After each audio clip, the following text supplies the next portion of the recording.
আচ্ছা, আজকের ক্লাসের আসল মানে যেটাকে বলে হিরো, ক্লাসের হিরো হচ্ছে পেরোভস্কাইট।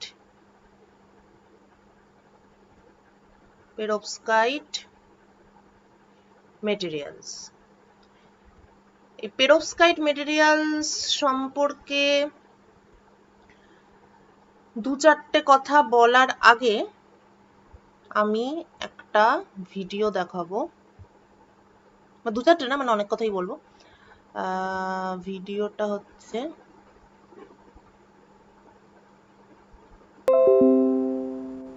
ও না, তার আগে শুধু স্ট্রাকচারটা বলতে হবে। আচ্ছা, আগে এটা বলি যে হোয়াট ইজ পেরোভস্কাইট মেটেরিয়াল, এবং আমরা পেরোভস্কাইট মেটেরিয়াল নিয়ে আজকে ডিসকাস কেন করব। পেরোভস্কাইট হচ্ছে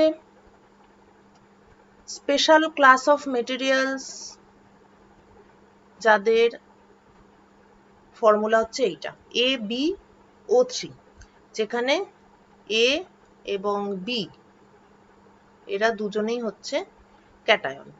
for example barium titanate, for example lithium titanate, for example lithium niobate, মানে এই ফর্মুলা হতে হবে।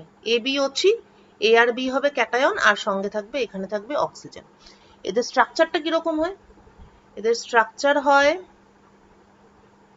কিউবিক।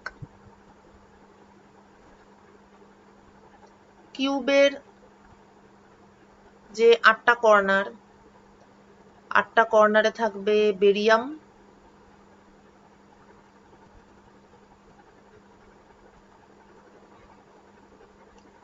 কিউবের সেন্টারে থাকবে টাইটেনিয়াম, বডি সেন্টারে আর কি, আর প্রত্যেকটা ফেস সেন্টারে থাকবে অক্সিজেন।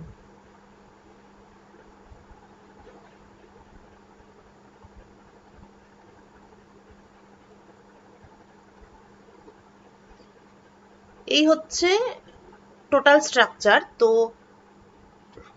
জেনারেলি এই পোর্শনটাকে, তার মানে এইগুলো তো সাইডের গুলো তো বেরিয়াম, এই সাইডগুলো বেরিয়াম, তো এই পোর্শনটাকে অর্থাৎ TiO3 বা BO3টাকে একটা টেট্রাহেড্রালের মতো করে দেখানো হয়।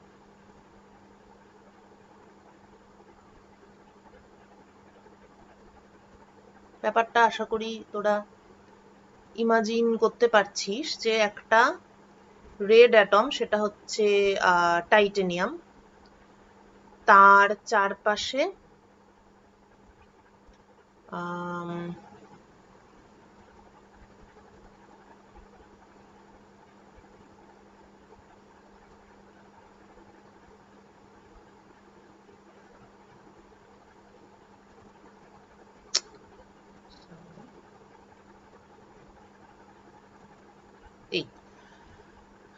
এইটা হচ্ছে টাইটেনিয়াম, মানে TiO3 স্ট্রাকচার। এইটা হচ্ছে একটা কিউবের, মানে এইটার চারপাশে বেরিয়ামটা সাজিয়ে, বেরিয়াম সাজালে বেরিয়াম টাইটানেট, লিথিয়াম সাজালে লিথিয়াম টাইটানেট। তো স্ট্রাকচারটাকে মানে পপুলার ফিচার হচ্ছে যে এরকম ভাবে আর কি পপুলারলি দেখানো হয়। তো অনেক সময় এরকম ভাবেও দেখানো হয় যে অ্যাজ ইফ সেন্টারে একটা বেরিয়াম আছে, মানে এটা হচ্ছে সেন্টার, তো সেন্টারে একটা বেরিয়াম আছে এবং বেরিয়ামের চারপাশে এই স্ট্রাকচারটা আছে,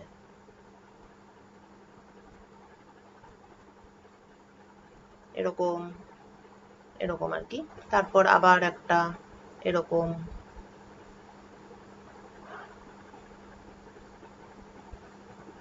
মানে এটা সবাই সবার সঙ্গে কানেক্টেড আর কি। এটা একটু বড় করে আমাকে আঁকতে হতো।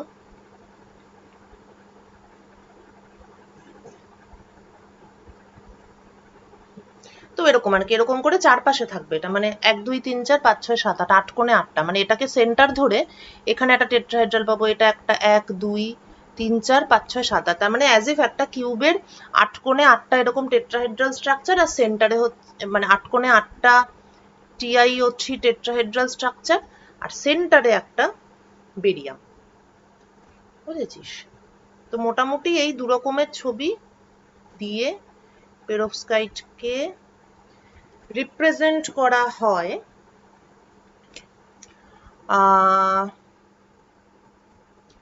পরে যে ছবিটা আমি আঁকলাম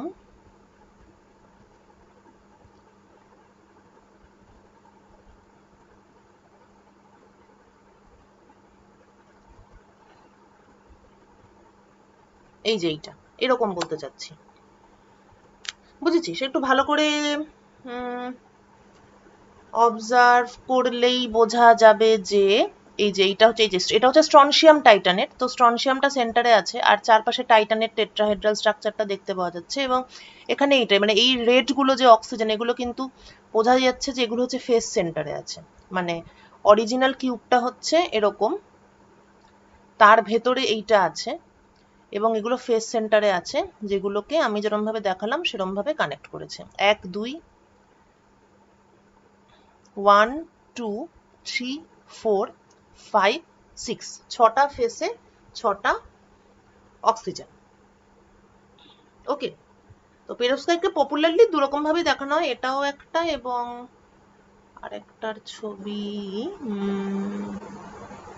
আচ্ছা একটা ছবি নেই, ওটা আমি হাতে এঁকে দেখাবো বলে একটা ছবি আর সেভ করিনি।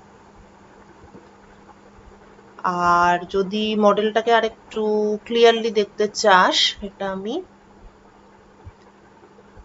ভেস্তা দিয়ে দেখাতে পারি। এটা মোবাইলে চলবে কিনা আমি ঠিক শিওর না। হ্যাঁ, এক ট্যাপ থাকতে পারে, আজকাল অনেকেই জেনারেট করেছে, তবে এখানে বেশ সুন্দর, মানে এখানে তুই সমস্ত ক্রিস্টাল সিস্টেম এবং এবং along with their space group এগুলো তুই চুজ করতে পারিস। তো এখানে আমরা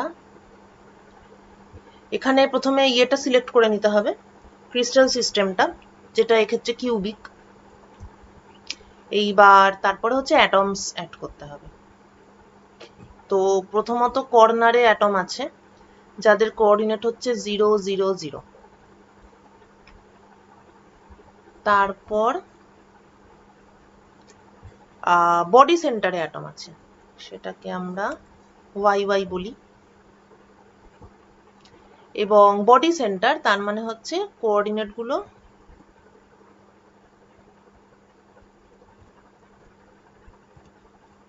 বডি সেন্টারে যে আছে তার কোঅর্ডিনেট হবে 0.5, মানে তো মানে ফুল লেংথের হাফে আছে, সেই ফ্র্যাকশনাল কোঅর্ডিনেট দিয়ে এটাকে লিখতে হবে। এই হলো। আর একটা থাকবে ফেস সেন্টার, থাকবে ফেস সেন্টার যে কোনো একটাতে হলেই হবে, মানে যে কোনো একটার কোঅর্ডিনেট দিলেই সবগুলোতে ওটা রিপিট হয়ে যায়।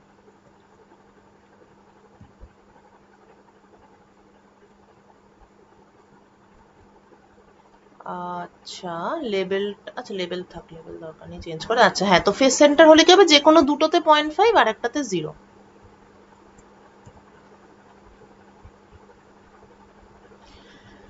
ওকে,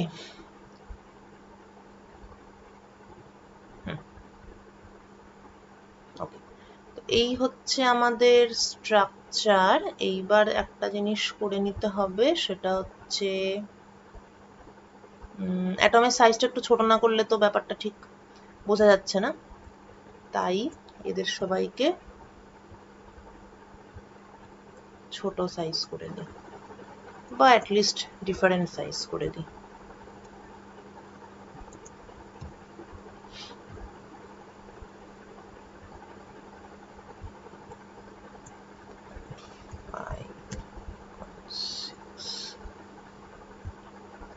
কালারটাও পাল্টে দিই, যেটা রেড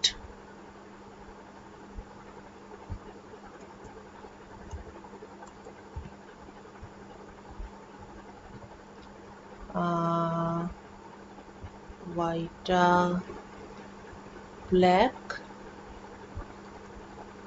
আর এক্সটাকে ব্লু করি, ব্লু ব্লু ব্লু।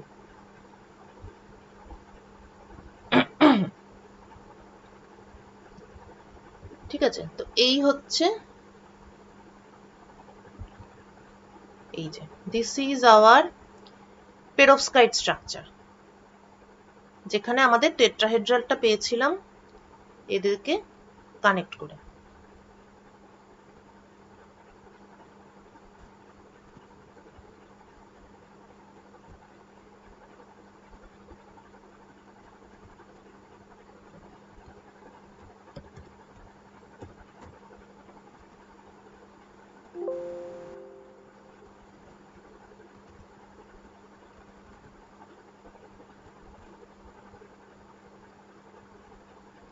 দাঁড়া 1 মিনিট।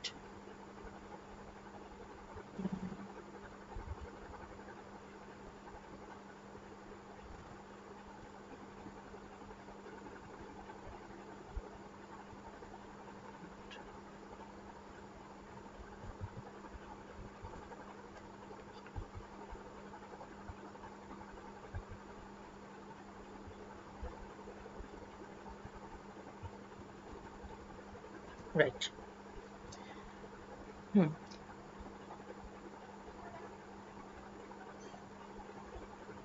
তো এখানে ওটাই বলতে চাচ্ছিলাম যে এইটা, ও সরি, এটা হচ্ছে আমাদের টেট্রাহেড্রাল স্ট্রাকচারটা।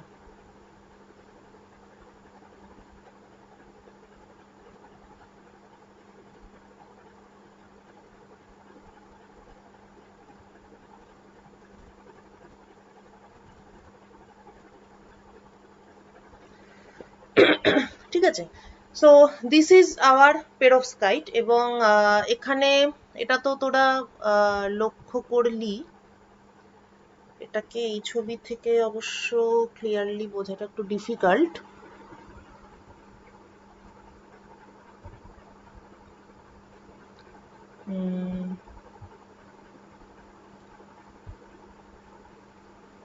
এই যে এই ছবিটা যদি আমরা দেখি, অক্সিজেন না, অক্সিজেনটা হচ্ছে ফেস সেন্টারে আছে। তার 1 মিনিট।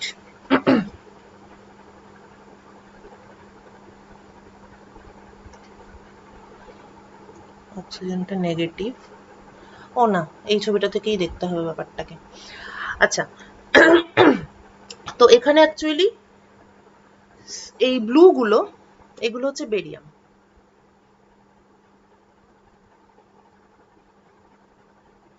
which is cation, ঠিক আছে। এবার টাইটেনিয়াম, বেরিয়ামটা 2+, আর যে ব্ল্যাকটা আছে সেটা হচ্ছে টাইটেনিয়াম which is 4+। এইটা,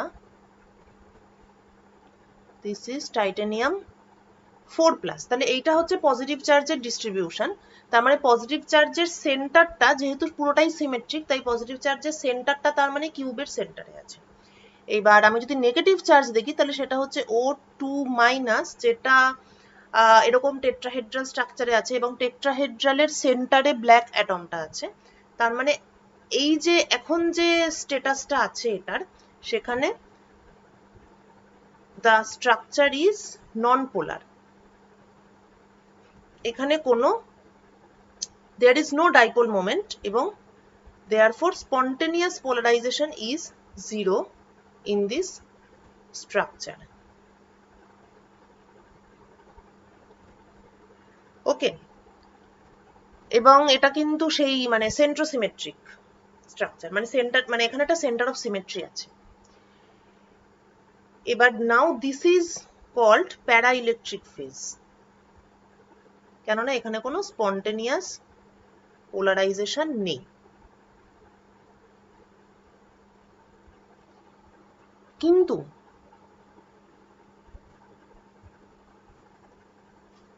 এবার এখানে দুটো ইন্টারেস্টিং ব্যাপার হতে পারে। 1 নম্বর হচ্ছে I can apply pressure in the structure, ঠিক আছে। মানে এই সিস্টেমটা তো, এই সিস্টেমের মধ্যে অনেক কিছু আছে, তার মানে এটাকে একটুখানি মানে এত সুন্দর করে এটা সিমেট্রিক হয়ে আছে যার ফলে পিএসটা 0, কিন্তু সিস্টেমটাকে একটু মানে নড়াতে পারলেই কিন্তু এই যে মানে পিএসটা যে 0, মানে এই যে সেন্টার অফ পজিটিভ চার্জ আর নেগেটিভ চার্জ যে কোইনসাইড করছে সেটা কিন্তু ডিস্টার্ব করাটা খুব একটা কঠিন নয়। হ্যাঁ, তো প্রথমত প্রেসার দিয়ে এটাকে পাল্টে দেওয়া যেতে পারে। সিম্পল ব্যাপার হচ্ছে আমি যদি এটাকে একটু টেনে লম্বা করে দিই, এটাকে যদি আমি একটু উপর দিকে টেনে লম্বা করে দিই, ঠিক আছে, চাপ দিয়ে বা টেনে লম্বা করি বা চাপ দিয়ে ছোট করে দিই, সেটা একটা হতে পারে, সেটা একটা আমি করতে পারি। আরেকটা আমি যেটা করতে পারি, আই ক্যান অ্যাপ্লাই টেম্পারেচার।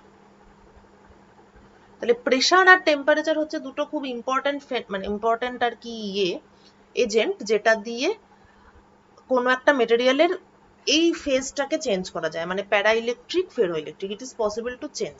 এটাকে ম্যাথমেটিক্যালি যদি আমি ভাবতে চাই তাহলে ব্যাপারটা অনেকটা এই রকম, যে কোনো একটা মেটেরিয়ালের স্টেবল ক্রিস্টালোগ্রাফিক স্ট্রাকচার কিভাবে ডিটারমাইন্ড হয়, এটা খুবই ইম্পর্টেন্ট একটা জিনিস, সেটা বলছি একটু পরে কেন ইম্পর্টেন্ট। কিভাবে ডিটারমাইন্ড হয়? It is determined by the minima of free energy, অর্থাৎ F equal to U minus TS. It is Helmholtz free energy, if I am not wrong. This is Helmholtz free energy. তো যেই combination বা যেই স্ট্রাকচারের জন্য এই এফটা minimum হবে free এনার্জিটা, সেইটাই হচ্ছে তার স্টেবল ক্রিস্টালোগ্রাফিক স্ট্রাকচার। কোনো একটা লিকুইড থেকে মনে হয় এটা তোদের ইলেকট্রনিক্সে এটা বলেছিলাম কিনা, যে কোনো মানে বেসিক্যালি একটা ক্রিস্টাল কিভাবে তৈরি হয়, মানে নেচারেও ক্রিস্টাল কিভাবে তৈরি হয়েছিল, যখন পৃথিবী মেল্টিং পট ছিল, তারপর আস্তে আস্তে ঠান্ডা হলো, তখন ক্রিস্টালাইজ হলো। ফ্যাক্টরিতেও যখন করি আমরা এক্স্যাক্টলি এই প্রসেসেই করি, লিকুইড থেকে সলিডিফাই করি, সেই সময় ক্রিস্টালটা ফর্ম হয়। তো ক্রিস্টাল স্ট্রাকচারটা কেমন হবে সেটা পুরোটাই ডিপেন্ড করবে ওই টেম্পারেচারে মিনিমাম ফ্রি এনার্জি, কোন স্ট্রাকচারের জন্য ফ্রি এনার্জিটা মিনিমাম। এটা ভীষণ ইম্পর্টেন্ট এই কারণে বললাম, কেননা this is wire surface science starts. মানে এই যে আমরা বলি যে এই মেটেরিয়ালটা এফসিসি, এই মেটেরিয়ালটা বিসিসি, এগুলো সবটাই বাল্কের জন্য প্রযোজ্য। আগেও একদিন বলছিলাম যে সারফেসে গেলে পুরো গল্পটাই আলাদা হয়ে যাবে। কেন? Because the free energy at surface is completely different. Why? Because at the surface, আমি যদি এটার কথাও ভাবি, যে যখন আমি বাল্কে আছি তখন আমি চারপাশে এইরকম দেখতে পাচ্ছি, এটা যদিও একটু খুবই রাফ একটা এক্সাম্পল দিচ্ছি, বাট স্টিল যখন এই রেড অ্যাটমটার কথা আমি যদি ভাবি, আর এই রেড অ্যাটমটার কথা যদি আমি ভাবি, এই যে রেড অ্যাটমটা আছে এটা ভলিউমে বাল্কের মধ্যে আছে, তো ওর চারপাশে কি দেখছে, এখানে একটা ব্লু, এখানে ব্লু, আবার নিচে একটা রেড, আবার এপাশে, মানে একটা পার্টিকুলার এনভায়রনমেন্টও দেখতে পাচ্ছে। কিন্তু এই যে উপরের রেড অ্যাটম, যদি এটাই আমার সারফেস অফ দ্য সিস্টেম হয়, তাহলে উপরের যে রেড অ্যাটম ও কিন্তু নিচে ব্ল্যাকটা দেখছে ঠিকই, কিন্তু ওর উপরে ও কিন্তু কিছু দেখছে না। এই রেড অ্যাটমটা যা এনভায়রনমেন্ট পাচ্ছে আর সারফেসের রেড অ্যাটমটা যা এনভায়রনমেন্ট পাচ্ছে, দুটো কিন্তু কমপ্লিটলি ডিফারেন্ট। তার ফলে যেটা হবে সেটা হলো সারফেসের রেড অ্যাটমের জন্য free energy will be different.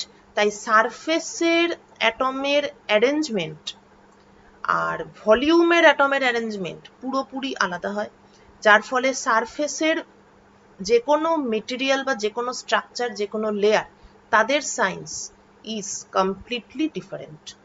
Science, physical property, chemical property, everything, সবকিছু সবই আলাদা। তো সারফেস সায়েন্স একটা ওই জন্যই টোটালি ডিফারেন্ট। সারফেস সায়েন্সেই আমি কাজ করেছি আমার রিসার্চ ওয়ার্ক। ওকে, তো হ্যাঁ, তো যেটা বক্তব্য সেটা হচ্ছে যে তাহলে আলটিমেটলি স্টেবল ক্রিস্টালোগ্রাফিক স্ট্রাকচারটা এফ এর উপর ডিপেন্ড করে। তো এফ এর মধ্যে কি আছে? ইউ আছে, টি আছে, এস আছে। এবার ধরা যাক, মনে করি যে কোনো একটা পার্টিকুলার মেটেরিয়ালের দুরকম মানে ফেজ আছে বা দুরকম স্ট্রাকচার আছে, একটা হলো এ আর একটা হচ্ছে বি। এইবার প্রত্যেকটা স্ট্রাকচারেরই একটা নিজস্ব ফোনন ডিসপারশন রিলেশন থাকবে,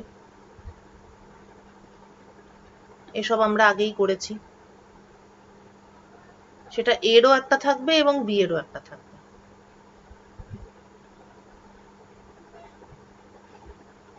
রাইট।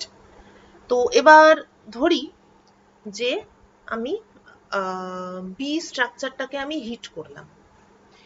এবার হ্যাঁ, তো এরকম একটা মনে করি যে বি এর মানে দুটো তো ফোনন ডিসপারশন রিলেশন তো আলাদা, কারণ দুটো আলাদা আলাদা স্ট্রাকচার। তো এবার প্রশ্ন হচ্ছে একটা স্ট্রাকচার আর একটা স্ট্রাকচারে কনভার্ট হতে পারে কিনা, this is the question, whether we can interchange or whether there is a possibility of structural phase transition.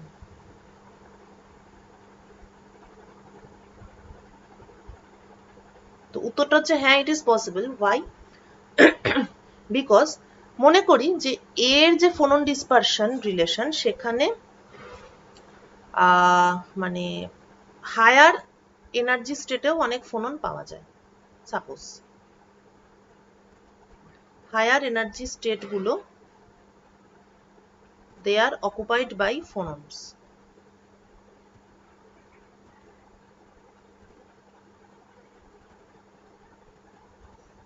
মানে সোজা কথা হচ্ছে ফোনন ডিসপারশন রিলেশন তো ওমেগা ভার্সাস কে, তো মানে হয়তো এর ফোনন ডিসপারশন রিলেশনটা হয়তো জেনারেলাইজড দেখাই, কমপ্লিকেশনসে গিয়ে লাভ নেই। হ্যাঁ, তো এটা হয়তো মনে কর এরকম করে এরকম অবধি যাচ্ছে এর ক্ষেত্রে, আর বি এর ক্ষেত্রে হয়তো এখানে এসেই স্টপ হয়ে যাচ্ছে। ঠিক আছে, তো বি এর ক্ষেত্রে মনে করি যে লোয়ার এনার্জি স্টেটেই ফোননগুলো থাকে। State is occupied. এবার যদি আমি বি মেটেরিয়ালটাকে হিট করি তাহলে কি হবে, লোয়ার এনার্জি স্টেট থেকে ফোননগুলো আস্তে আস্তে হায়ার এক্সাইটেড স্টেটে যেতে শুরু করবে। এবার আবার টেম্পারেচার ইনক্রিজ করছে মানে সিস্টেমের এন্ট্রপি বাড়ছে। এন্ট্রপি ইজ অলসো ইনক্রিজিং, মানে এন্ট্রপি অ্যাকচুয়ালি বাড়ে টেম্পারেচার বাড়লে, কেননা ফোননগুলো নিচে থেকে আস্তে আস্তে হায়ার এক্সাইটেড স্টেটে যেতে থাকে, এবং যত ফোননগুলো এক্সাইটেড হয় তত সিস্টেমের মধ্যে ডিসঅর্ডার বাড়তে থাকে। এটা ফিজিক্যালি বলছি। সুতরাং এন্ট্রপি চেঞ্জ হয় সিস্টেমের, মেন ব্যাপারটা এটাই। তো আমার এই যে ফ্রি এনার্জি ছিল তার মধ্যে টি আছে আর এস আছে এবং ইন্টারনাল এনার্জি আছে, তো আলটিমেটলি পুরোটাই চেঞ্জ হচ্ছে, the entire thing is changing. তো একটা পার্টিকুলার টেম্পারেচার থাকবে যেখানে কি হবে, এ স্ট্রাকচারের যে ফ্রি এনার্জি আর বি স্ট্রাকচারের যে ফ্রি এনার্জি এই দুটো ইকুয়াল হবে। যেই মুহূর্তে এই দুটো ইকুয়াল হয়ে গেল, টেম্পারেচার চেঞ্জ করতে করতে তো ফ্রি এনার্জি চেঞ্জ হলো, চেঞ্জ করতে করতে যেই মুহূর্তে একটা কমন টেম্পারেচারে আমরা এসে গেলাম, যখন এ আর বি এর ফ্রি এনার্জিটা সেম, তখন then there is the chance of this phase transition. কেননা আলটিমেটলি এফটাই ছিল এদের দুজনের মধ্যে ডিফারেন্স, ফ্রি এনার্জি ডিফারেন্সের জন্যই দুটোর স্ট্রাকচার দুরকম ছিল। তো আমি যদি সামহাউ কোনো একটা পদ্ধতিতে দুটোর ফ্রি এনার্জিকে এক করে দিতে পারি, তখন then there is the chance of the structural phase transition between structure A and structure B. তো structural phase transition can be achieved by changing the pressure এবং চেঞ্জিং দ্য টেম্পারেচার। দুটো প্রসেসের মধ্যে সাধারণত টেম্পারেচার চেঞ্জ করাটা যেহেতু অনেকটা easier, সেই জন্য এইটা বেশি পপুলার। তবে অবভিয়াসলি সবসময় শুধু টেম্পারেচার পাল্টে মানে ব্যাপারটা হয় না। আচ্ছা, এইবার আর একটু ডিটেলে এবার তাহলে টেম্পারেচার চেঞ্জ করে পেরোভস্কাইটের ব্যাপারটা কি হয় সেটার আগে আমি পেরোভস্কাইটের একটা, কেন পেরোভস্কাইট নিয়ে আমরা, হ্যাঁ কিছু বলছিস? বলছিলাম ডিসঅর্ডার আর ক্যাওস কি একই জিনিস, মানে দুটোই? ডিসঅর্ডার আর কেওস, আসলে কেওসের দুটো মানে আছে। একটা হচ্ছে ম্যাথমেটিক্যাল পয়েন্ট অফ ভিউ থেকে কেওস বলা হয় ওইটাকে, যেটা বলছিলাম যে ওই থ্রি বডি প্রবলেম যেটা সলভ করা যায় না, এরকম এরকম ট্র্যাজেক্টরি হয়, এরকম এরকম হতে পারে, মানে ঠিক আছে, ওটা ম্যাথমেটিক্যালি এটাকে একটা কেওস বলে, যেটা ওই fractal and chaos non linear dynamics এর সঙ্গে রিলেটেড। ঠিক আছে, সেই কেওসটা একটা আলাদা টার্ম, ওটাকে ডিসঅর্ডার বললে হবে না। আর এমনিতে মানে এমনি কেওস, মানে কেওস যেটা কি ইংলিশ লিটারেচার অনুযায়ী কেওসের যেটা মানে, সেটা ডিসঅর্ডারকে কেওস বলে অনেকেই বলে, মানে সেটা ল্যাঙ্গুয়েজ হিসাবে বলে যে সিস্টেমে ডিসঅর্ডার হচ্ছে মানে কেওস বাড়ছে। কিন্তু এমনিতে নন লিনিয়ার ডিনামিক্সে কেওস একটা পার্টিকুলার টার্ম, সেইটাকে কেওসের বদলে ডিসঅর্ডার বললে হবে না। এই কেওস একটা পার্টিকুলার টার্ম, ঠিক আছে। আর এমনিতে ডিসঅর্ডারকে তুই কেওস বলতে পারিস, মানে ল্যাঙ্গুয়েজ অনুযায়ী ওটা ঠিক আছে।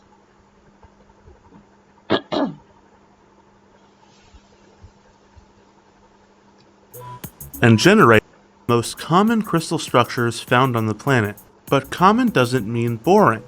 While it was originally discovered as a mineral, this amazing পেরোস্কাইট হচ্ছে একটা মিনারেল, যেটা এবার সেটার ক্রিস্টাল স্ট্রাকচারটা তো খুব ইন্টারেস্টিং। পেরোস্কাইট নিয়ে এখন অজস্র কাজ হচ্ছে। crystal shape shows up everywhere and is a common subject for cutting-edge scientific research.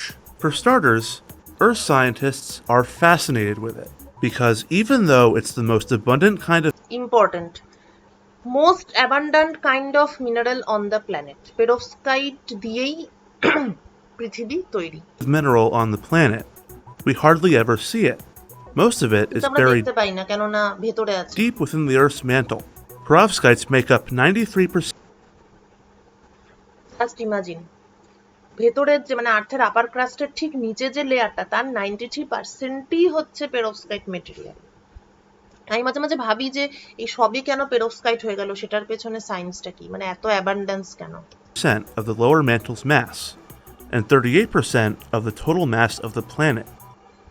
পুরো মাসটা হিসাব করলে তার 38%, which is also not bad। মানে এত রকম পসিবল ক্রিস্টাল স্ট্রাকচার, অথচ মোট মেটেরিয়ালের 38%ই হচ্ছে, মানে তার মানে কত, মানে অর্ধেকের কিছুটা কম আর কি, সেটাই হচ্ছে তোর পেরোস্কাইট ক্রিস্টাল স্ট্রাকচার। মানে এই স্ট্রাকচারটা কেন এতটা ফেভারেবল, সেটা একটা ভাবার বিষয়। Several different kinds of perovskite, but they each share a similar dense crystalline structure. In the mantle, silicate perovskites are the most common. The high density of these minerals create the sharp boundary at a depth of 660 kilometers that separates the less dense upper mantle from the more dense perovskite-rich lower mantle. Below 2,600 kilometers, the pressure crushes silicate perovskites into a new mineral called post-perovskite. Post-perovskite is mechanically weaker but has a higher electrical conductivity that allows pockets of the mineral to interact with Earth's magnetic field. Researchers theorize that all terrestrial planets bigger than Mars have a similar abundance of perovskites deep beneath their surface. So mapping out these mineral transitions allows us to not only learn more about the internal structure of our planet, but other planets as well. Perovskite's knack for conductivity brings to the fore another quirk that makes it the perfect target for research. Metal halide perovskites are a type of crystal that can act as a semiconductor. So scientists are looking at how it can be incorporated into various technologies. In 2009, researchers discovered that by shining light on perovskite, they were able to induce a small electric charge, creating a minuscule solar cell. এইটাই হচ্ছে আসল important জিনিস, এটা তোরা পরে দেখে নিস ভিডিওটা পুরোটা। পেরোভস্কাইট solar cell can revolutionize our lives, এবং এই যে এটাও তোরা দেখবি। हम गरीब लोग भूखे बैठे हैं गांव अंबाजी में। 1,000, okay, it's a little bit too much for the foils. Fast enough in who doesn't want to have a Tesla? Put this foil on. I think the battery is not enough at the moment. And we have to think about some other solutions that will help us to prolong significantly the battery lifetime, okay? Very lightweight, flexible. এই যে স্মার্টফোনের সঙ্গে ডান দিকে যেটা connect করে দিয়েছে বলে দেখতে পাওয়া যাচ্ছে, এইটা হচ্ছে পেরোভস্কাইট সোলার সেল, যেটা কনভেনশনাল সোলার সেলের থেকে 1000 গুণে বেশি অ্যাডভান্টেজিয়াস। এবং এটা টেকনোলজি এখন মানে খুবই শিগগিরই, এটা এই ভিডিওটা একটু পুরনো, এমন জায়গায় চলে যাবে যে যেখানে তুই পকেটে পকেটে সোলার সেল নিয়ে ঘুরতে পারবি, এবং তোর হয়তো মানে এমন মানে পেরোভস্কাইট সোলার সেল এগুলো থিন ফিল্ম বানিয়ে করা হয়, সেটা ডিটেলস সেটা তোর এই ভিডিওগুলোতে পেয়ে যাবি। তো ক্যাপাসিটি এতটাই বেশি যে তোর হয়তো আর চার্জ করার দরকারই হবে না, তুই দিনের আলোয় কিছুক্ষণ থেকে গেল, তারপর সেটা দিয়ে সারাদিনের চার্জিং আবার, মানে ক্যাপাসিটিটা তো ইম্পর্টেন্ট কতটুকু, মানে এখন তোরা যে সোলার সেলগুলো জেনারেলি পাওয়া যায় ক্যালকুলেটারে থাকে অনেক সময়, সেগুলোর ক্যাপাসিটি খুব কম, কিন্তু পেরোভস্কাইটের এমন কিছু ফিজিক্যাল প্রপার্টি আছে যার ফলে it can revolutionize our power consumption technology.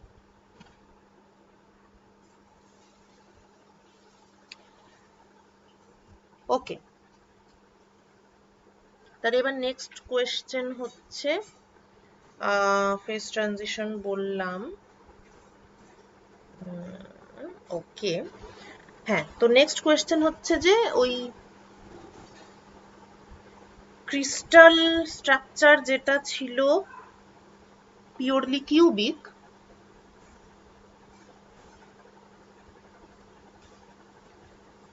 In প্যারাইলেকট্রিক phase, কোথায় গেল ছবিটা, এই যে এটা, তো এইটা ছিল আমার প্যারাইলেকট্রিক phase.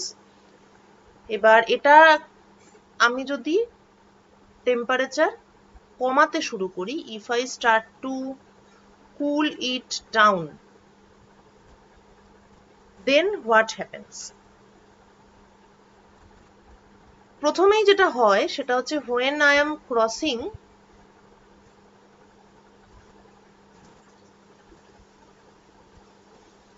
(120°C),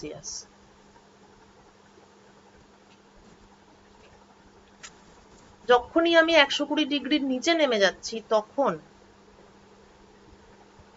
cubic becomes tetragonal.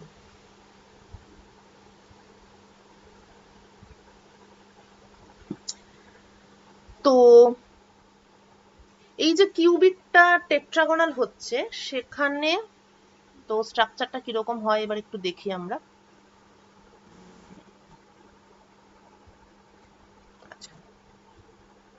Titanium, oxygen. আচ্ছা, এবার এখানে আমরা যেটা করব সেটা হচ্ছে আমরা টাইটানিয়ামটাকে এবার এই স্ট্রাকচারটা থেকে বাদ দিয়ে দেব।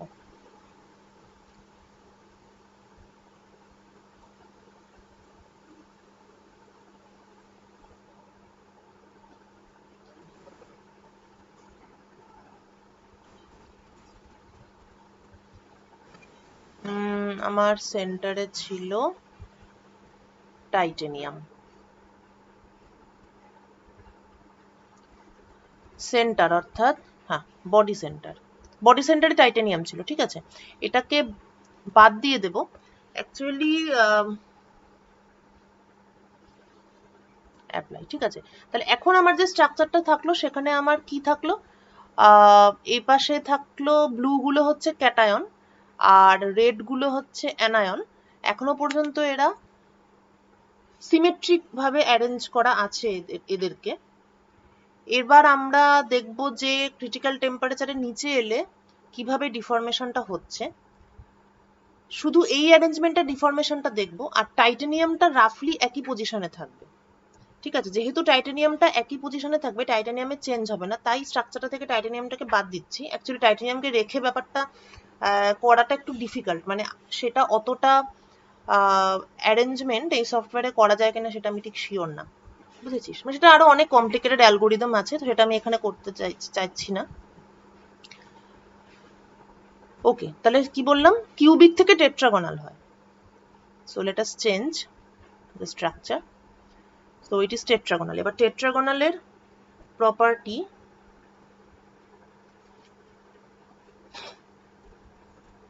tetragonal, so A1 equal to A2 which is not equal to A3, কিন্তু আলফা বিটা গামা এরা সবাই 90 ডিগ্রি, তার মানে বেসিক্যালি একটা পার্টের ইলংগেশন। তো A equal to B, সিটাকে আমি 1.5 করে দিই, আর বাকি সব 90 ডিগ্রি আছে। এই, যদিও এটা ভিজুয়ালাইজ করাটা যথেষ্টই ইজি।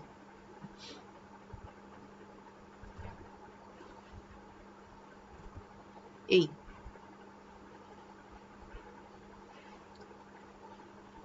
তো এই হচ্ছে, দিস ইজ আওয়ার টেট্রাগোনাল স্ট্রাকচার। ওকে, এবার এটা বলতে পারিস যে এখানে এই যে বাদ বাকিগুলো কোথায় গেল, মানে এই যে সমস্ত ফেস্টেসে ছিল, তো সেটা নিয়ে, সেটা তোদের ওই ব্রাভাইলাইটিস যখন পড়িয়েছিলাম তখন একটু মনে করে দেখবি যে ওই ইয়ে থাকে, মানে ওগুলো মার্চ করে যাচ্ছিল, মনে আছে? এফসিসি কিউবিকের আন্ডারে FCC BCC simple cubics BCC FCC ছিল, কিন্তু তারপর যখন আমি ডিফর্ম করে করে টেট্রাগোনাল করছিলাম তখন টেট্রাগোনালের দুটোই টাইপ হয়, এরকম অনেক ব্যাপার ছিল। তো এখানে ওই জন্য বাকি ফেসের গুলো এখানে অটোমেটিক্যালি ভ্যানিশ হয়ে গেছে, কেননা ওই স্ট্রাকচারগুলো ইকুইভ্যালেন্ট। টেট্রাগোনাল ক্রিস্টাল সিস্টেমের আন্ডারে দু রকমের ব্রাভাই ল্যাটিস আছে, একটা সিম্পল আর একটা বেস সেন্টার্ড।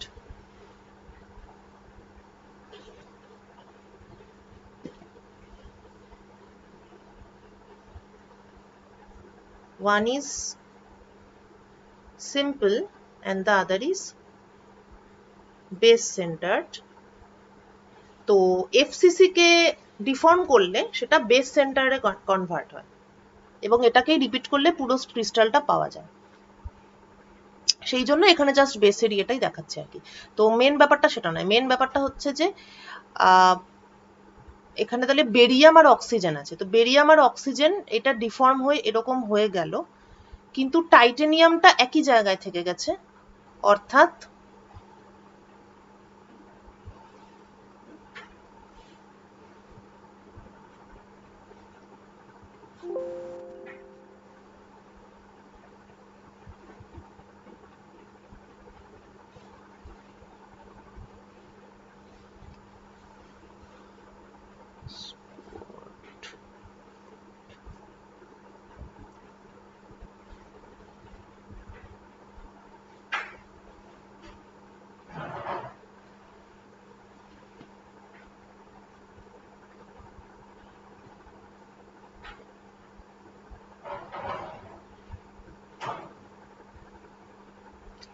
বেরিয়াম আর অক্সিজেন এরকম ভাবে ডিফর্মড হয়েছে, কিন্তু টাইটেনিয়ামের উপরে সেটার কোনো এফেক্ট পড়বে না, খুব একটা পড়বে না। এইটাই হচ্ছে মেন ফান্ডা। রেড দিয়ে দেখাবো না, যদিও এরা সকলেই they are bonded to each other, but still টাইটেনিয়ামটা পজিটিভ, টাইটেনিয়াম 4+। তো টাইটেনিয়াম অরিজিনাল পজিশন থেকে খুব এক মানে যতটুকু মুভ করবে ওভারঅল স্ট্রাকচারটা টেট্রাগোনাল হয়ে তার থেকে বেশি মুভ করবে, এবং এর ফলে যেই ডিরেকশনে ইলংগেশনটা হচ্ছে, এই শেপটা থেকেই বোঝা যাচ্ছে যে যেই ডিরেকশনে ইলংগেশনটা হচ্ছে, যেহেতু টাইটেনিয়ামটা একটু নিচের দিকে থেকে গেছে আর অরিজিনাল বেরিয়াম গুলোর অ্যারেঞ্জমেন্টটা একই রকম সিমেট্রিক থেকে গেছে, কিন্তু অক্সিজেনটা উঠে গেছে উপরের দিকে, তার মানে ডেফিনেটলি একটা স্পন্টেনিয়াস, এই ইউনিট সেলটার এখন একটা স্পন্টেনিয়াস পোলারাইজেশন আছে অ্যালং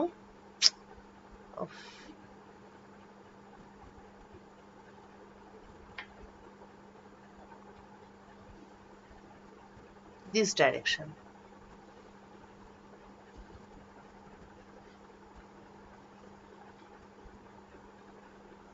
PS, যেটা আগে ছিল না। যদিও আবার বলছি, যদিও এরা বন্ডেড টু ইচ আদার, কিন্তু টেট্রাগোনাল হওয়ার সময় যে টেট্রাগোনাল যে ডিফর্মেশনটা হলো, সেখানে ওভারঅল স্ট্রাকচারটা যতটা ইলংগেশন হলো, টাইটেনিয়ামের মুভমেন্টটা তার সঙ্গে কনসিস্টেন্ট না হওয়ার ফলে, যদি পুরোটাকে নিয়ে হতো তাহলে তো কোনো ঝামেলা ছিল না, কিন্তু যেহেতু টাইটেনিয়ামের মুভমেন্টটা তার সঙ্গে কনসিস্টেন্ট হয়নি, তার ফলে there is the development of overall spontaneous polarization. কোন দিকে হবে? Along the direction of the C axis, tetragonal স্ট্রাকচারে যেটা সি অ্যাক্সিস। তো এইটা কখন হচ্ছে? Just when I am going below এইটা 120 ডিগ্রি সেলসিয়াস। এইবার আমি এটাকে আরো ঠান্ডা করব, ঠান্ডা করতে করতে যখন ইট will be less than 0 degree Celsius, তখন এগেন ইট উইল ডিফর্ম এবং the system will become monoclinic. Crystal structure আবার চেঞ্জ হবে, তার ফলে স্পন্টেনিয়াস পোলারাইজেশনের ডিরেকশনটা চেঞ্জ হবে।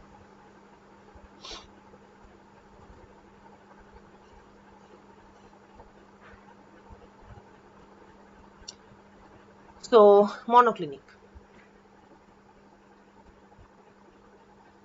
মনোক্লিনিকের প্যারামিটার্স কি?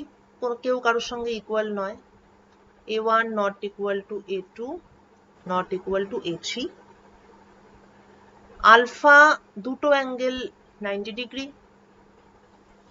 একটা অ্যাঙ্গেল নট 90 ডিগ্রি। তার মানে বেসিক্যালি কিছুই না, এই যে স্কোয়ার ছিল বেসটা, সেটাকে টেনে রেক্ট্যাঙ্গেল করা, এবং তারপর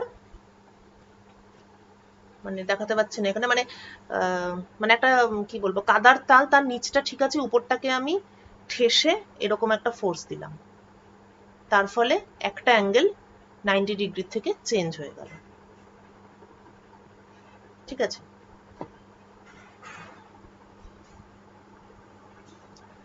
তো চেঞ্জ করি এটাকে। 1 আছে, 1.5 আছে, এটাকে 2 করলেই বেশি ভালো বোঝা যাবে। আর এই অ্যাঙ্গেলটাকে 125 করছি।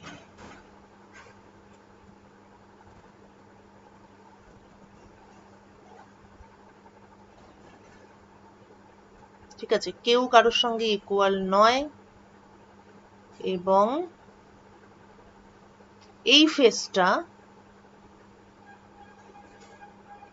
একটা পারফেক্ট রেক্ট্যাঙ্গেল, কেননা আলফা আর গামা এই দুটো 90 ডিগ্রি, কিন্তু তার মানে এই ফেসটাকে ঠিক রেখে আমি একটা দিককে চেপে হেলিয়ে দিয়েছি, লাইক দিস। সোজা ছিল, তারপর আমি ওই ফোর্স অ্যাপ্লাই করে, মানে প্যারালাল টু দ্য সারফেস একটা ফোর্স অ্যাপ্লাই করে এটাকে ডিফর্ম করে দিয়েছি। So now it has become, tetragonal স্ট্রাকচারটা এখন মনোক্লিনিকে পরিণত হয়েছে। এর ফলে কি চেঞ্জ হবে দেখেই বোঝা যাচ্ছে এটা, যে এর ফলে পিএস এর ডিরেকশনটা চেঞ্জ হবে, এবং চেঞ্জ হয়ে, let us export it.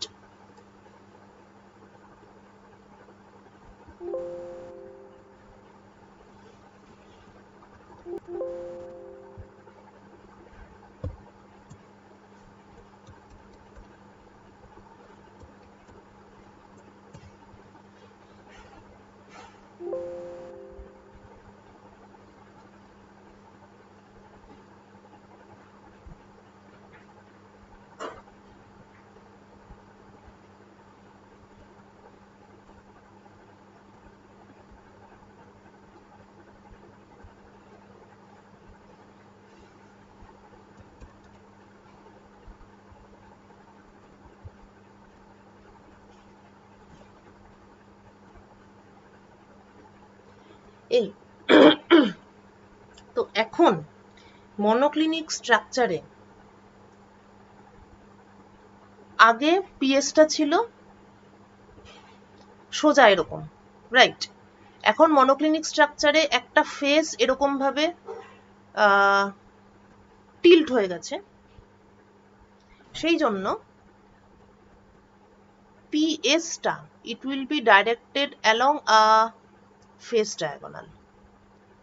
So the direction of spontaneous polarization has changed, এবং চেঞ্জ হয়ে এটা যেই দিকটাতে টিল্ট হয়ে গেছে সেই দিকে ডিফরমেশনটা এখন সেই দিকে হয়েছে, তার জন্য স্পন্টেনিয়াস পোলারাইজেশনের ডিরেকশনটা এখন চেঞ্জ হয়ে গেছে। এটা কখন হয়েছে?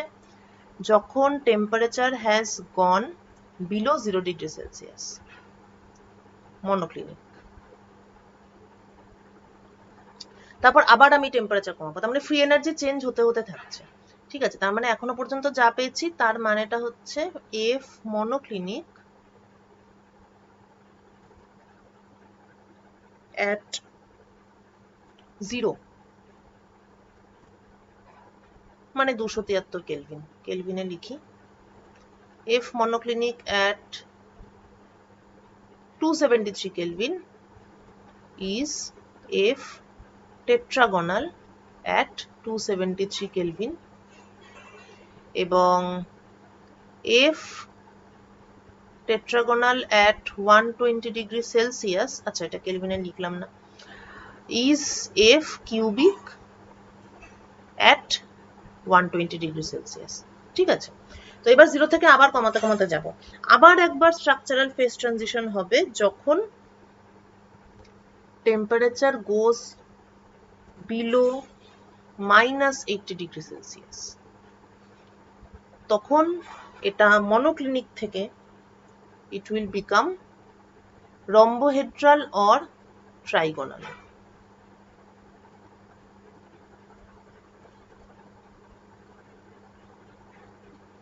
তো রম্বোহেড্রালে কি হয়?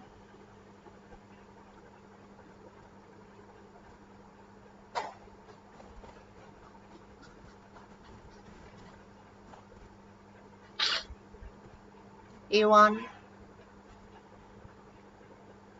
equal to A2, আচ্ছা just a minute, rhombohedral structure না, 1 মিনিট দাঁড়া। এটার বইয়ের ছবিটা একটু কেমন যেন আছে।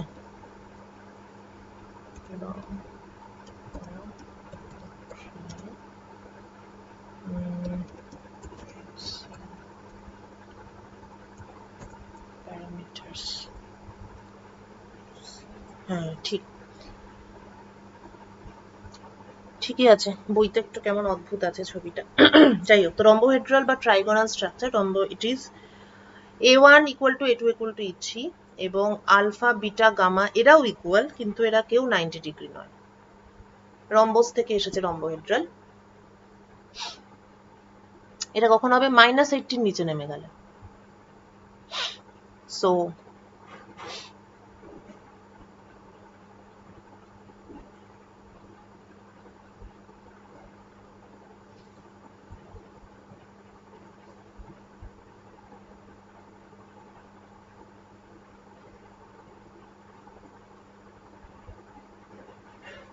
কাস্টম। আচ্ছা, A1 equal to A2 equal to A3, alpha beta gamma সব ইকুয়াল, কিন্তু কেউ 90° নয়। তো এটাকে আমরা 125 করি।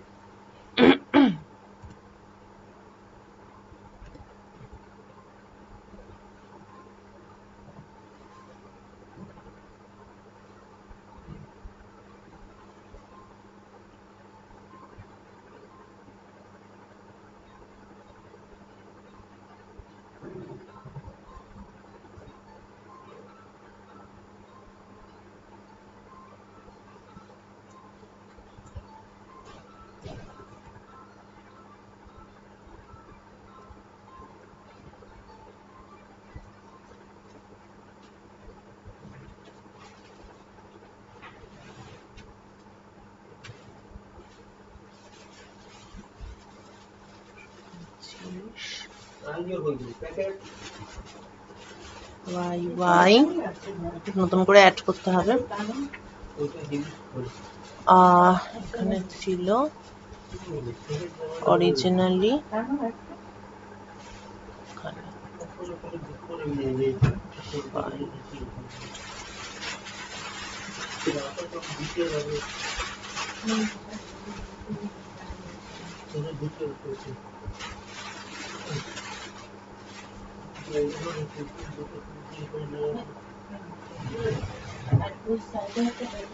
কি ব্যাপার?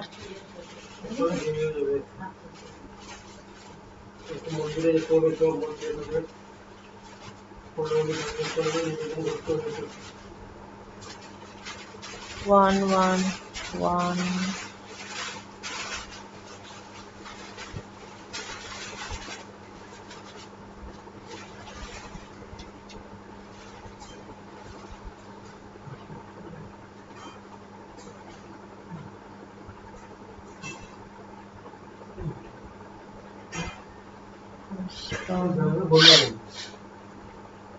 ধোঁয়া আসে তো।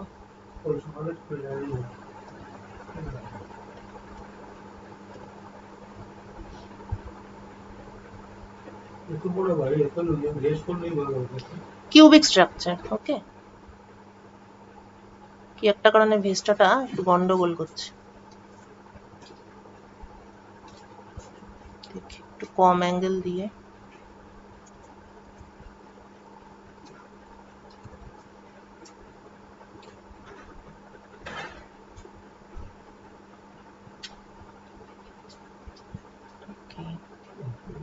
y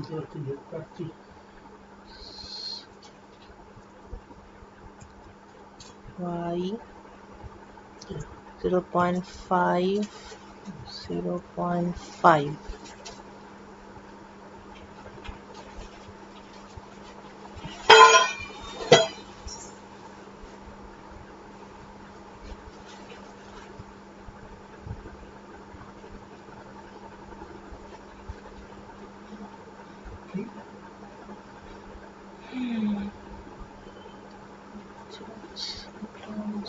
ছাতা বসে করো না, চুল টুল ভর্তি দিয়েছি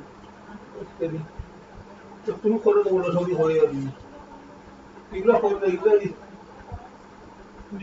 এগুলো সব গুছিয়ে গুছিয়ে গুছিয়ে আছে, যা আছে ঠাকুরের যে সবই তো করতে করে দেবে। না হলে কি হবে, বৃষ্টির সম্ভাবনা আছে নাকি? আমি ছাতা নেবো না। রেগুলার একটু হয়ে যাবে করে বলি, আমি আর রেখে দিই।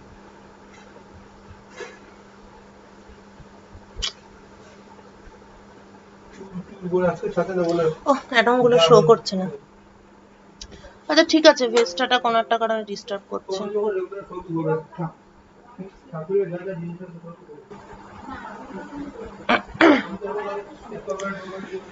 আচ্ছা, এটা হাতেই রাখি, অ্যাটম গুলো শো করছে না যখন, কিছু করার নেই। ট্রাইগোনালে হচ্ছে a1 a2 a3 equal, alpha beta gamma সব ইকুয়াল, কিন্তু কোনোটাই 90 ডিগ্রি নয়। তো তার মানে ব্যাপারটা এরকম যে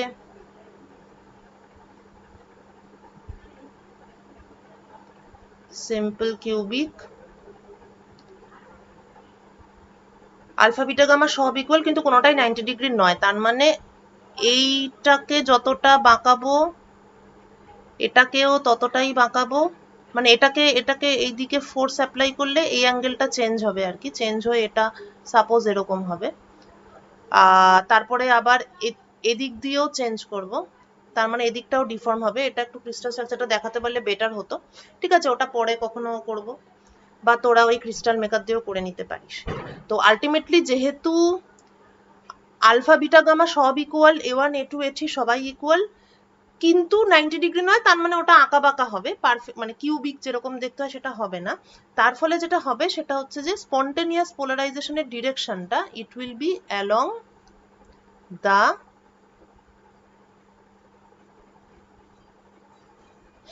বডি ডায়াগোনাল। এইটা হচ্ছে মানে মেন ব্যাপার, যে a1 যেহেতু a1 a2 a3 সব ইকুয়াল, আলফা বিটা গামা সব ইকুয়াল, তার মানে এখানে একটা সিমেট্রি আছে। তো সিমেট্রি অ্যাক্সিস মানে রাফলি the symmetry axis is the body diagonal, সুতরাং এখানে spontaneous polarization will be along the body diagonal. তাহলে যেটা হলো সেটা হচ্ছে টেম্পারেচার কমানোর সাথে সাথে প্রথমে 100, তাহলে পিএস ভার্সাস টেম্পারেচার 120 ডিগ্রির নিচে যখন এলাম, 120 ডিগ্রির উপরে কোনো স্পন্টেনিয়াস পোলারাইজেশন ছিল না, ইট ওয়াজ জিরো। 120 ডিগ্রি সেলসিয়াস তার নিচে যখন এলাম তখন স্পন্টেনিয়াস পোলারাইজেশন গ্রো করলো, কেননা কিউবিক স্ট্রাকচারটা হয়ে গেল টেট্রাগোনাল, সামথিং লাইক দিস, এবং spontaneous polarisation along the C Axis.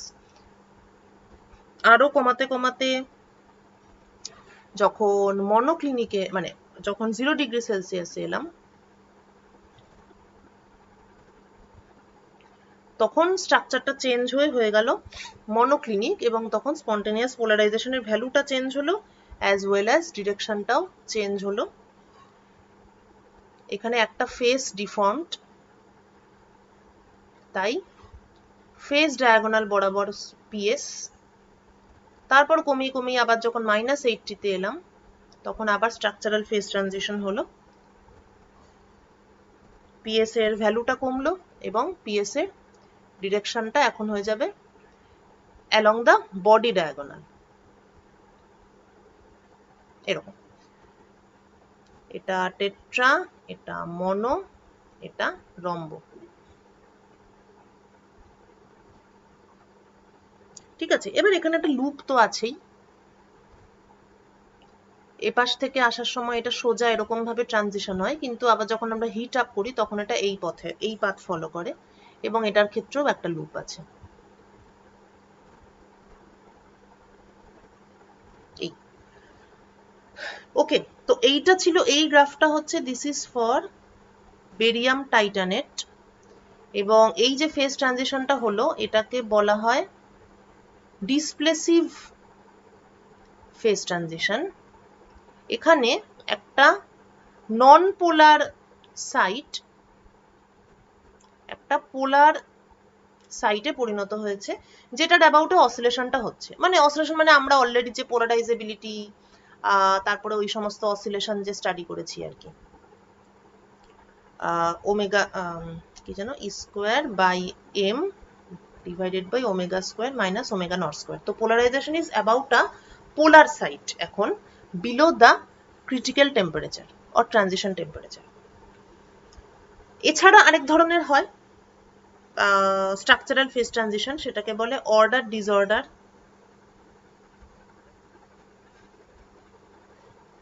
Phase transition, যেটা একটু অন্য ধরনের মেটেরিয়ালে দেখা যায়, KH2PO4 এই ধরনের যে মেটেরিয়াল গুলো হয়। এবার পটাশিয়ামের জায়গায় রুবিডিয়াম থাকতে পারে, ঠিক আছে। এই ধরনের মেটেরিয়াল গুলোতে আবার মেকানিজমটা একটু আলাদা, এটা এতটা স্ট্রেট ফরওয়ার্ড নয়, ওখানে একটু এই মাল্টিপল ওয়েল স্ট্রাকচার মানে একটু আর কি আর একটু কমপ্লিকেটেড ব্যাপার আছে।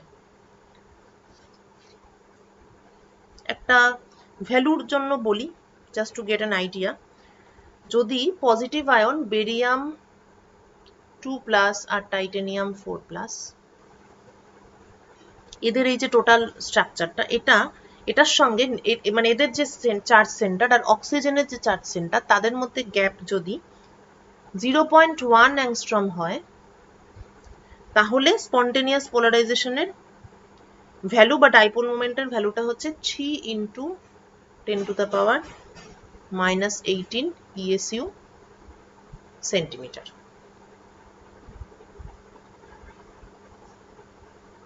ঠিক আছে, আচ্ছা এইবার এখানে একটা জিনিস আমরা দেখতে পাচ্ছি যে স্পন্টেনিয়াস পোলারাইজেশনটা টিসির সঙ্গে চেঞ্জ হচ্ছে, কিন্তু এটা একটু ছবিটা মানে একটুখানি হয়েছে, ছবিটা অ্যাকচুয়ালি এই জায়গাটা এরকম হবে,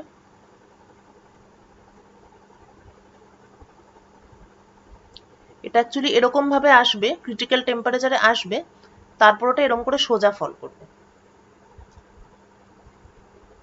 ঠিক আছে, মানে ফল করবে বলতে অ্যাকচুয়ালি এই জায়গাটা না দেখালেই বেটার হয়। মানে অ্যাকচুয়ালি এটা 0 ছিল, 120 ডিগ্রি সেলসিয়াস পর্যন্ত এটা 0 ছিল, হঠাৎ করে 120 নিচে যেই চলে গেলাম অমনি কার্ভটা এখান থেকে স্টার্ট হলো। তো এবার একটা না হিসেবে দেখাতে চাইলে এটাকে একটা জাস্ট সোজা জাম্প এরকম ভাবে দেখাতে হবে। তো এই যে চেঞ্জটা,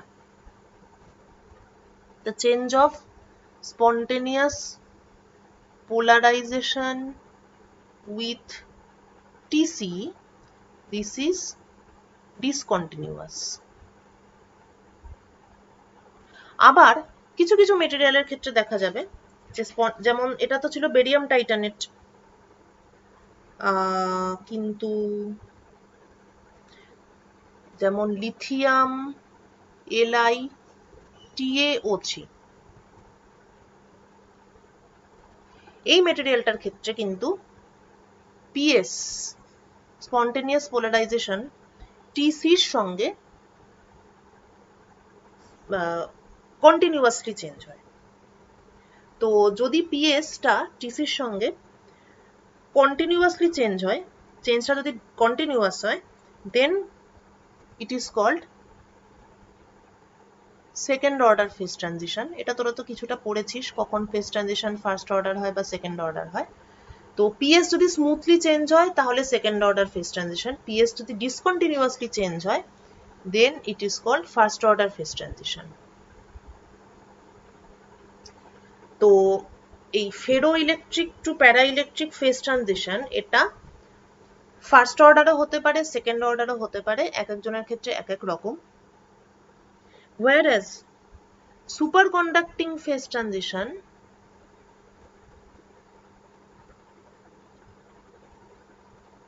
and ferromagnetic to paramagnetic phase transition. Both of them are, এখনো পর্যন্ত যা দেখা গেছে তাতে এরা সকলেই দেখা গেছে সেকেন্ড অর্ডার ফেজ ট্রানজিশন হয়েছে। কিন্তু অবভিয়াসলি সুপার কন্ডাক্টিভিটি নিয়ে এখন এত রকম মেটেরিয়াল নিয়ে স্টাডি হচ্ছে, তো কোনো একটা মেটেরিয়ালে হঠাৎ করে এটা দেখা যেতেই পারে যে সেখানে ফার্স্ট অর্ডার ফেজ ট্রানজিশনের মতো চেঞ্জটা হচ্ছে। তো এই যে ফেজ ট্রানজিশন ফার্স্ট অর্ডার বা সেকেন্ড অর্ডার এই রিলেটেড একটা বেশ ভালো দেখতে একটা থিওরি আছে which is very famous. It is Landau theory of phase transition. ঠিক আছে, তো according to Landau, the free energy density, the Landau free energy density, which is a function of pressure, temperature and internal energy, it can be expanded like this. P হচ্ছে polarization, right? G হচ্ছে coefficients.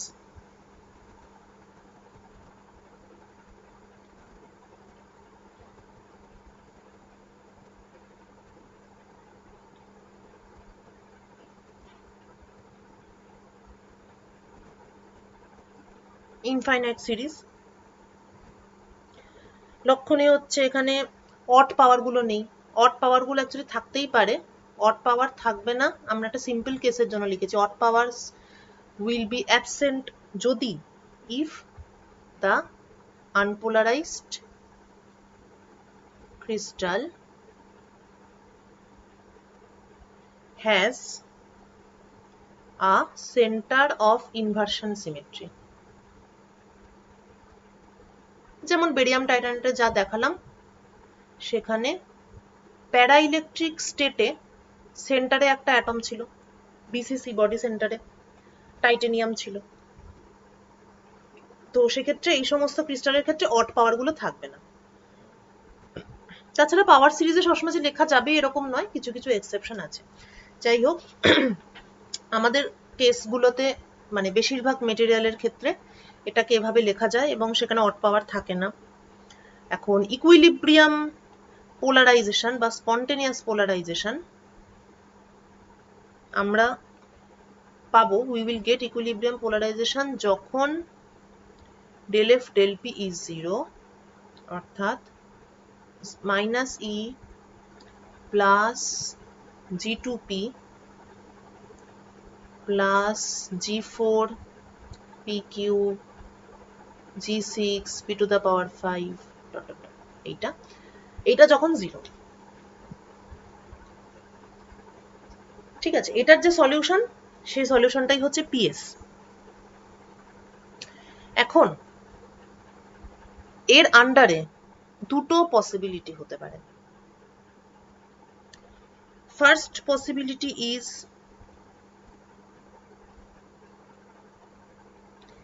G4 positive এবং second possibility হচ্ছে G4 negative. তার আগে যেটা বলার সেটা হচ্ছে যে ফেজ ট্রানজিশন যদি আদৌ হতে হয় ফেরো ইলেকট্রিক থেকে প্যারা ইলেকট্রিক, এই ফেজ ট্রানজিশনটা যদি আদৌ হতে হয় তাহলে মানে এই কোএফিসিয়েন্ট গুলো দেখে আমরা একটা জিনিস বলতে পারি যে অ্যাটলিস্ট এই G2 বা এখানেও যেটা আছে এই G2 মানে এমন কোনো একটা ট্রানজিশন টেম্পারেচার, মানে আমি হায়ার অর্ডার গুলোকে যদি আপাতত বাদও দিই, এমন কোনো একটা ট্রানজিশন টেম্পারেচার টিসি অ্যাটলিস্ট থাকতে হবে যেখানে G2টা মানে টিসির সঙ্গে চেঞ্জ হবে এবং একটা পয়েন্টে এটা 0 হবে। মানে বলতে চাইছি যে এই যে G2 যে কোএফিসিয়েন্টটা আছে সেটার একটা এই ধরনের ডিপেন্ডেন্স থাকা উচিত। মানে পোলারাইজেশনের খুব স্মল অর্ডার, খুব স্মল ভ্যালু ধরলেও আমার এরকম একটা T0 এক্সিস্ট করা উচিত, কেননা আলটিমেটলি আমি প্যারা থেকে ফেরো এই ফেজ ট্রানজিশনটা কনসিডার করছি। যদি আমাকে প্যারা থেকে ফেরোতে যেতে হয় তাহলে ফ্রি এনার্জির ক্ষেত্রে এমন একটা ডিপেন্ডেন্স থাকা উচিত যাতে একটা পার্টিকুলার টেম্পারেচারে এই G2 কোএফিসিয়েন্টটা 0 হয়, মানে এই সোজা কথা এই টার্মটা যাতে ভ্যানিশ করে। তাই আমরা লিখতে পারি যে G2 is equal to some constant gamma T minus T0, যেখানে T0টা হচ্ছে আমার এক্সপেক্টেড ট্রানজিশন টেম্পারেচার। এটা একদমই ফার্স্ট অ্যাপ্রক্সিমেশন স্টাডি।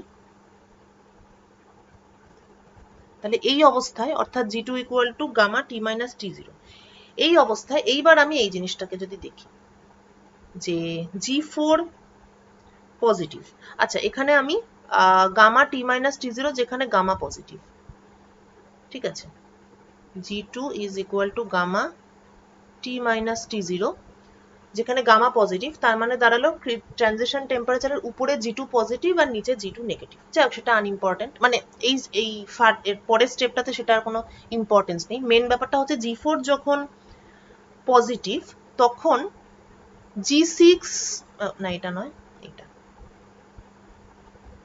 G4 যদি পজিটিভ হয় তাহলে আমি G6 G8 এইগুলোকে আমি ইগনোর করতে পারি, মানে ফিজিক্যালি G6 বা G8 এর দ্বারা নতুন কোনো ইনফরমেশন এখানে আর অ্যাড হচ্ছে না।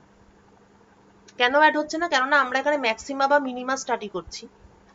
তো হাফ G2 পি স্কোয়ার এটা একটা টার্ম, এরপরে G4টা পজিটিভ, তার মানে পি স্কোয়ারের পরের ভেরিয়েশনটা, মানে জিনিসটা এরকম ভাবে উপরে উঠছিল, এরপর G4টাও পজিটিভ, তার মানে এটা একদম সোজা এরকম উঠে যাচ্ছে। সেক্ষেত্রে আর G6 বা এগুলোকে G6 G8 এগুলোকে আর ধরার দরকার নেই। কিন্তু G4 যদি নেগেটিভ হতো তাহলে ডেফিনেটলি G2র পরে G4 এর ক্ষেত্রে নিচে নামার একটা ঘটনা থাকতো, তখন আমাকে মিনিমা স্টাডি করার জন্য আবার G6টাকে ধরতে হতো।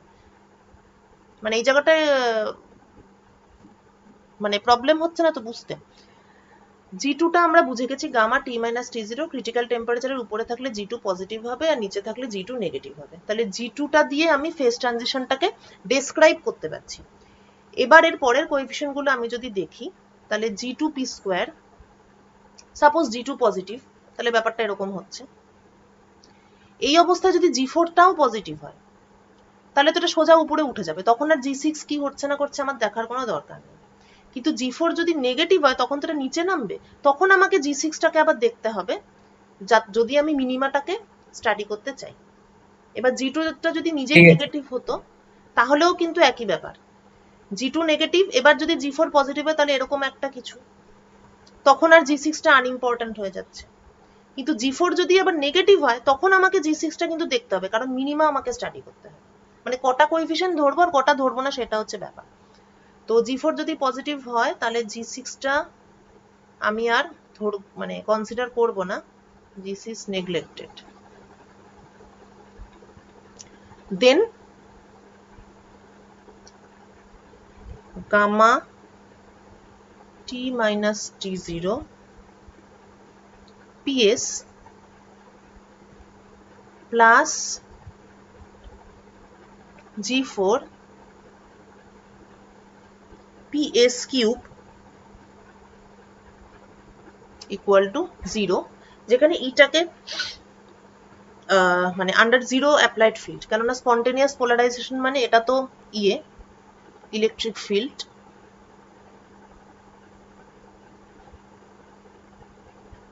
অ্যাপ্লাইড ইলেকট্রিক ফিল্ড, তাহলে under zero applied field P becomes PS, তাহলে এই হচ্ছে রিলেশন।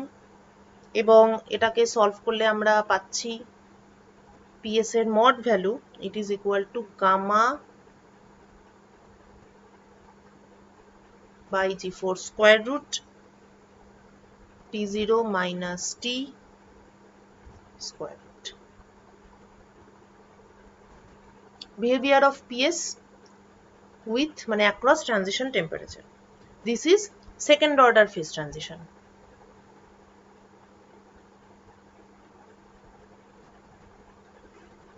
এবং এখানে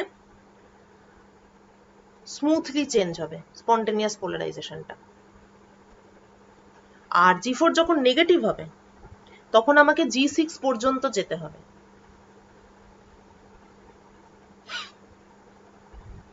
gamma T minus T0 PS G4 PS cube G6 PS to the power 5 equal to 0. এটা সলিউশন হয় 0 স্পন্টেনিয়াস পোলারাইজেশন, আর না হলে পরে আর একটা সলিউশন থাকবে ওই gamma T minus T0 minus G4 PS square, আর এখানে PS to the power 4 equal to 0। তো সেটাকে সলভ করে PS এর তুই কিছু একটা ইয়ে পাবি, তো সেইটা that is first order phase transition. তো প্যারা টু ফেরো এই ফেজ ট্রানজিশনের ক্ষেত্রে দু রকমই পাওয়া যাবে, ফার্স্ট অর্ডার এবং সেকেন্ড অর্ডার দু ধরনের ফেজ ট্রানজিশনই পাওয়া যায়। আচ্ছা এক মিনিট, রাইট, ঠিক আছে। আচ্ছা, তো মোটামুটি this completes hour discussion of ferroelectricity and না মানে মেনলি ফেরোইলেকট্রিসিটি। এবার পিজো ইলেকট্রিসিটি ব্যাপারটা খুবই সিম্পল, সেটা হচ্ছে সমস্ত ফেরোইলেকট্রিক ক্রিস্টালেরই পিজো ইলেকট্রিক প্রপার্টিও থাকে। পিজো ইলেকট্রিক প্রপার্টি থাকে, এবার মনে করে একটা ওরকম সিমেট্রিক একটা স্ট্রাকচার আছে, এরা ধর ক্যাটায়ন আর মাঝখানে এরা হচ্ছে অ্যানায়ন। এইবার আমি যদি স্ট্রেস অ্যাপ্লাই করি, এদিক দিয়ে আমি প্রেসার অ্যাপ্লাই করলাম, এদিক দিয়ে আমি প্রেসার অ্যাপ্লাই করলাম, তার ফলে স্ট্রাকচারটা চেঞ্জ হয়ে এই যে অ্যানায়ন গুলো আছে সেগুলো হয়তো উপরে উঠে গেল। তাহলে কি হবে, একটা ডাইপোল মোমেন্ট ইনডিউসড হবে। এবার যেহেতু এটা এফেক্টিভলি উপরে উঠে গেল, তাহলে polarization there will be a change in the polarization state of the system, এবং পোলারাইজেশনের স্টেটটা চেঞ্জ হওয়ার ফলে it will generate electric field. এবং উল্টোটাও সত্যি, আমি যখন এবার হ্যাঁ পিজোইলেকট্রিক ক্রিস্টালের ক্ষেত্রে যেটা হয় সেটা হচ্ছে যেই দুটো ফেসে আমি স্ট্রেস অ্যাপ্লাই করব তার অপোজিট ফেজে ইলেকট্রিক ফিল্ড জেনারেট হয়।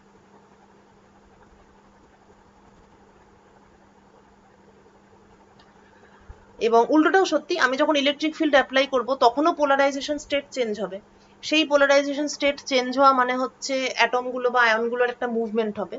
সুতরাং সেই মুভমেন্টের ফলে, তার মানে সাপোজ আমি এই দিকে যদি ইলেকট্রিক ফিল্ড অ্যাপ্লাই করি, মানে আমি এখানে একটা ব্যাটারি কানেক্ট করলাম, তাহলে যেই দুটো ফেসে করা হলো তার অপোজিট ফেসে, কারণ যেহেতু ইলেকট্রিক ফিল্ড অ্যাপ্লাই করেছি ডাইপোল মোমেন্ট বা পোলারাইজেশনের চেঞ্জ হবে। পোলারাইজেশনের চেঞ্জ মানে হচ্ছে অ্যাটমের মুভমেন্ট, যেহেতু অ্যাটমের মুভমেন্ট হবে সুতরাং এই দুটো সারফেসের মেকানিক্যাল মোশন দেখা যাবে বা স্ট্রেস জেনারেট হবে। এই ব্যাপারটা খুব ইম্পর্টেন্ট, কেননা এইখান থেকেই একটা নতুন ক্লাস অফ ডিভাইস তৈরি হয় যেটাকে বলে ট্রান্সডিউসার। আমি যদি এখানে এসি ফিল্ড অ্যাপ্লাই করি তাহলে এই দুটো সারফেস বেসিক্যালি ভাইব্রেট করবে। তো এটা একটা অদ্ভুত জিনিস যে এরা ইলেকট্রিক্যাল সিগন্যালের সঙ্গে মেকানিক্যাল সিগন্যাল বা মেকানিক্যাল রেসপন্সকে কানেক্ট করতে পারে। তো ইলেকট্রিক্যাল আর মেকানিক্যাল দুটোর মধ্যে যারা ব্রিজ করে তাদেরকে বলা হয়, সেই স্পেশাল ক্লাস অফ ডিভাইসকে বলা হয় ট্রান্সডিউসার। স্ক্যানিং টানেলিং মাইক্রোস্কোপ বা যা দিয়ে অ্যাটম দেখা যায় বা যেটা দিয়ে অ্যাটমকে মানে মুভ করা যায়, পিজো ইলেকট্রিক ক্রিস্টাল ছাড়া এটা কোনোদিনই সম্ভব হতো না, কারণ ওখানে বেসিক্যালি একটা টিপকে মুভ করানো হয় এবং তার মানে এটা একটা মেকানিক্যাল মোশন। অ্যাটম থাকলে অ্যাটমের কাছে যাবে বা অ্যাটম থেকে দূরে যাবে বা অ্যাটমকে তুলবে, টেনে তুলবে, অন্য জায়গায় শিফট করবে, তো এটা পুরোটাই মেকানিক্যাল মোশন। কিন্তু এটাকে কন্ট্রোল করা হয় বাই ইলেকট্রিক্যাল সিগন্যাল। কন্ট্রোল করা, মনিটর করা, পুরো ব্যাপারটাই ইলেকট্রিক্যাল সিগন্যাল দিয়ে। তো ট্রান্সডিউসার ছাড়া স্ক্যানিং টানেলিং মাইক্রোস্কোপ তৈরি করা কোনোদিনই সম্ভব হতো না। তাহলে the piezoelectric equation, what is the piezoelectric equation? P, the polarization, এটাকে ভেক্টর না দেওয়াই better, the value of the polarization, it is related to what, কার সঙ্গে রিলেটেড হবে? একটা হচ্ছে ইলেকট্রিক ফিল্ড E, আর একটা হচ্ছে যে স্ট্রেস অ্যাপ্লাই করছি আমি Z।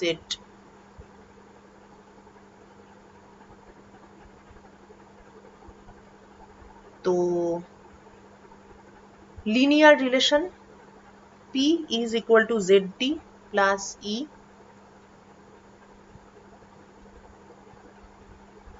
epsilon naught chi E। এমনিতে আমরা P equal to epsilon naught chi E জানতাম, তার সঙ্গে একটা ZD নতুন ঢুকবে। এই D কে বলা হয় পিজোইলেকট্রিক স্ট্রেন কনস্ট্যান্ট।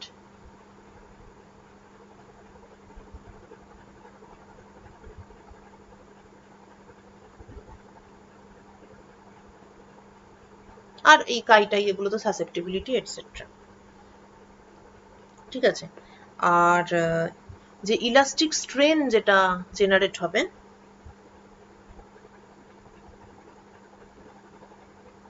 সেইটাও, মানে এটা তো পোলারাইজেশনের চেঞ্জটা হলো। এবার যখন আমি ইলেকট্রিক ফিল্ড দিয়ে ভাইব্রেট করাচ্ছি তখন যে স্ট্রেনটা ডেভেলপ হচ্ছে সেটাও একই রকম ভাবে related to the electric field and the stress. Originally আমরা কি জানি? স্ট্রেন ইজ প্রপোর্শনাল টু, মানে স্ট্রেন হচ্ছে stress multiplied by elastic constant. তো এস হচ্ছে অবভিয়াসলি সেইটা ইলাস্টিক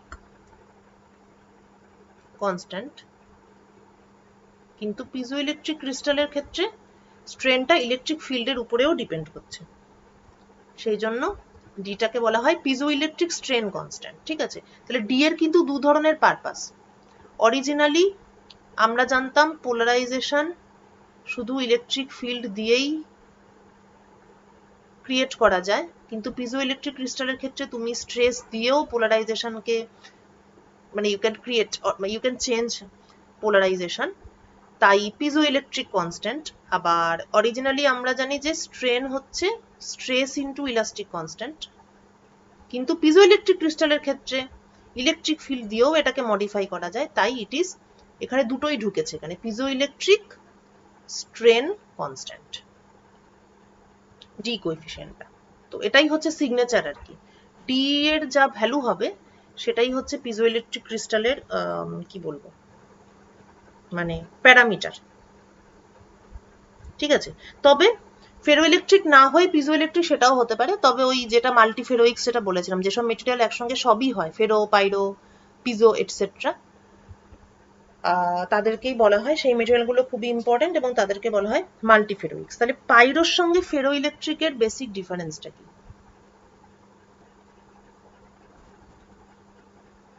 পাইরো অ্যান্ড ফেরো, যখন ক্রিটিক্যাল টেম্পারেচারের উপরে আছি বেসিক্যালি একই, একটা ছোট ডিফারেন্স আছে।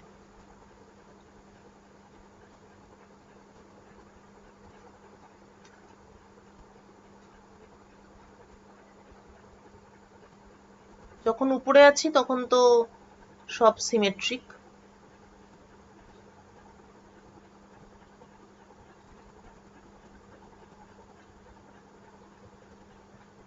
ঠিক আছে, যখন নিচে আছি ক্রিটিক্যাল টেম্পারেচারের নিচে,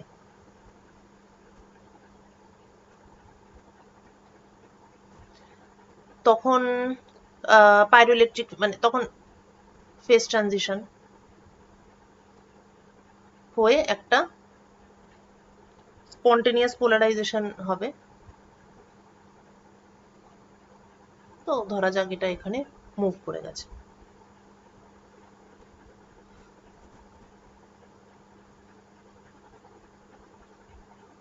এই। কিন্তু এইবার ইন্টারেস্টিং ব্যাপারটা হচ্ছে যে এই তো হলো ফেরোইলেকট্রিক ফেজ ট্রানজিশন হলো, সেটা পাইরোতেও হবে ফেরোতেও হবে, মানে স্ট্রাকচারটা চেঞ্জ হলো, পিএস তৈরি হলো, স্পন্টেনিয়াস পোলারাইজেশন, এখানে জিরো আর এখানে নন জিরো। কিন্তু যখন আমি ইলেকট্রিক ফিল্ডটা অ্যাপ্লাই করছি তখন ফেরো ইলেকট্রিকের ক্ষেত্রে ইট ইজ মানে influenced by the application of electric field, এবং প্লাসটা শিফট করে গেল ডান দিকে। কিন্তু পাইরো ইলেকট্রিকের ক্ষেত্রে পাইরো ইলেকট্রিক ক্রিস্টালস, ওদের স্পন্টেনিয়াস পোলারাইজেশন কিন্তু ইলেকট্রিক ফিল্ডের দ্বারা চেঞ্জ হয় না, এটা একই রকম থেকে যাবে। মানে খুবই আর কি প্রচন্ডই স্টেবল স্ট্রাকচারটা, এটার মানে এটা ইলেকট্রিক ফিল্ড দিয়েও মানে পিএস এর ভ্যালু বা পিএস এর ডিরেকশন বা এগুলো কোনোটাকেই চেঞ্জ করা যায় না, অসম্ভব রকমের স্টেবল এবং fixed structure. পাইরো electric মেটেরিয়ালের spontaneous polarisation change করা যায় এক এবং একমাত্র বাই চেঞ্জিং দ্য টেম্পারেচার। এটাই হচ্ছে difference between pyroelectric and ferroelectric. Electric field দিয়ে ফেরো ইলেকট্রিকের পিএস চেঞ্জ করা যায়, কিন্তু পাইরো ইলেকট্রিকের ক্ষেত্রে শুধুমাত্র টেম্পারেচার ছাড়া আর কোনোভাবেই ব্যাপারটাকে চেঞ্জ করা যায় না। ঠিক আছে, তাহলে শেষ। এবারে স্টাডি করিস ভালো করে। আর এই টপিকটাতে আর কিছু বাকি নেই। পুজোর পরে সেটার ডেটটা আমি বলে দেবো কবে আবার ক্লাস নেব, সেই দিন আমরা সুপার কন্ডাক্টিভিটি শুরু করব। আর ক্রনিক পেনিতে হল এফেক্টটা বাকি আছে, ওটা সুপার কন্ডাক্টিভিটি আগে শেষ করে নিই, তারপর হল এফেক্ট।